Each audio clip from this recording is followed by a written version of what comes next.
Bonjour à toi et bienvenue au message lumière de la famille Myriam Bethléem en ce beau mercredi 12 novembre. Bonjour à toi encore aujourd'hui. Je suis rempli de joie d'approfondir l'évangile du jour avec toi et spécialement en ce jour où l'évangile est une source de grande lumière pour notre cœur, pour notre vie. Voici cet évangile de Saint Luc que nous entendons à la messe du jour. En ce temps-là, Jésus, marchant vers Jérusalem, traversait la région située entre la Samarie et la Galilée.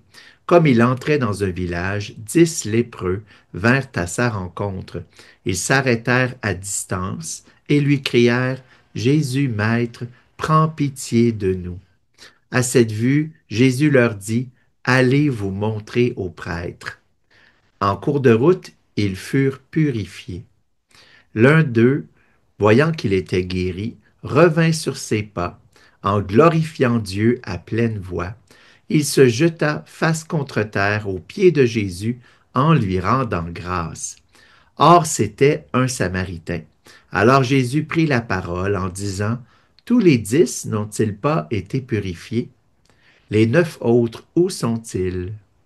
Il ne s'est trouvé parmi eux que cet étranger pour revenir sur ses pas et rendre gloire à Dieu. Jésus lui dit, Relève-toi et va, ta foi t'a sauvé. Je voudrais relever 3 phrases qui nous donnent des pistes, des indices sur quels efforts de conversion je pourrais faire aujourd'hui pour que la grâce contenue dans cette parole du jour puisse être actuelle dans ma vie. Premièrement, on dit des 10 lépreux qu'ils s'arrêtèrent à distance. Oui, les lépreux au temps de Jésus étaient mis de côté à cause de leur maladie contagieuse, qu'on associait souvent à une condition d'impureté. C'est parfois comme ça dans nos vies, lorsqu'on ne se sent pas digne, lorsqu'on croit que nos erreurs du passé nous interdisent d'accéder à la joie de vivre et surtout de croire et d'accueillir l'amour. Alors on se tient à distance. Et c'est difficile de faire confiance aux autres et à Dieu. Pour ouvrir notre cœur, ça prend alors une intervention, un passage de Jésus dans ma vie. Deuxièmement, Jésus leur dit, Allez vous montrer aux prêtres. Lorsqu'on vit cette difficulté de faire confiance et qu'on fait cette rencontre de Jésus, dans notre prière quotidienne, la lecture de la parole de Dieu, les événements et les personnes autour de nous, lors de cette rencontre, nous recevons un message, une lumière du Seigneur, une grâce pour nous aider. Et à la source de cette grâce, il y a l'amour du Seigneur pour nous, un amour de miséricorde. Oui, Jésus qui a compassion pour nous. Il veut nous aider à sortir de cette prison de méfiance. Et il va faire la lumière sur les causes de notre misère. Et parmi les causes, il y a nos infidélités, nos manquements, nos péchés, petits, moyens et grands. Il nous dit, allez vous montrer aux prêtres.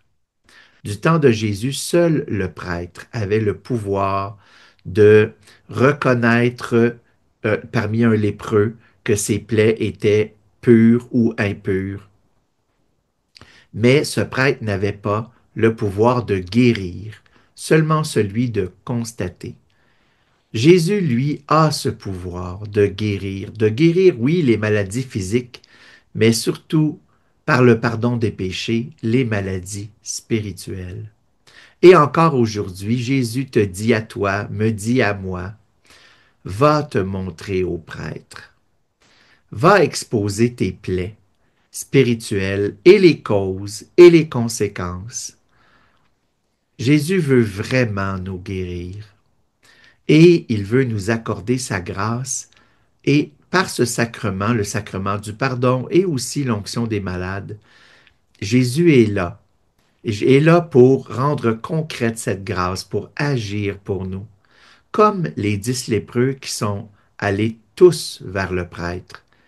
Nous aussi ayons tous ce réflexe d'humilité, confiance, pour aller demander cette grâce par les sacrements. Et finalement, une troisième parole qui peut être importante, voyant qu'il était guéri, l'un d'eux revint sur ses pas, en glorifiant Dieu à pleine voix. La plus belle et la plus grande conséquence dans notre vie de l'action du Seigneur, de l'action de la grâce, c'est cette grâce, oui, qui relève, qui guérit, qui fortifie, qui adoucit. Oui, la plus belle et grande conséquence, c'est dans notre cœur la reconnaissance, la gratitude, un grand merci, qu'on appelle aussi l'action de grâce. Comme ce lépreux samaritain guéri, à cause de sa foi, nous pouvons, à la fin de chaque activité, de chaque repas, de chaque rencontre, de chaque voyage, de chaque journée, remercier le Seigneur pour sa grâce, car sa grâce est toujours là, sa grâce est fidèle. Et je peux témoigner que pour moi, la prière et le chant du Magnificat de la Sainte Vierge est un des moyens les plus efficaces pour mettre mon cœur en état d'action de grâce. Et tu peux retrouver le Magnificat dans l'Évangile de Saint Luc au chapitre 1, versets 46 à 55. Je te laisse en te partageant ce qui est ressorti pour moi du témoignage de plusieurs personnes qui ont participé récemment à une semaine de formation des membres affiliés de Myriam. Plusieurs personnes qui ont vécu des guérisons intérieures, qui ont été libérées du poids d'événements douloureux de leur passé, et beaucoup d'entre eux l'ont vécu au sacrement du pardon et aussi par l'onction des malades. Et ils ont été nombreux à en témoigner. C'était très beau à entendre. C'est comme si pas seulement un lépreux, mais tous les lépreux étaient revenus à Jésus pour lui dire merci.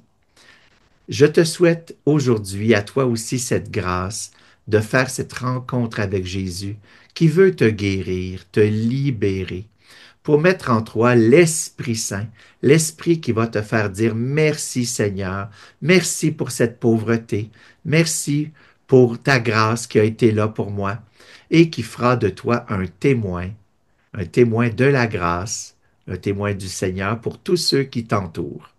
Je te salue, sois béni, au revoir et à bientôt. Jésus.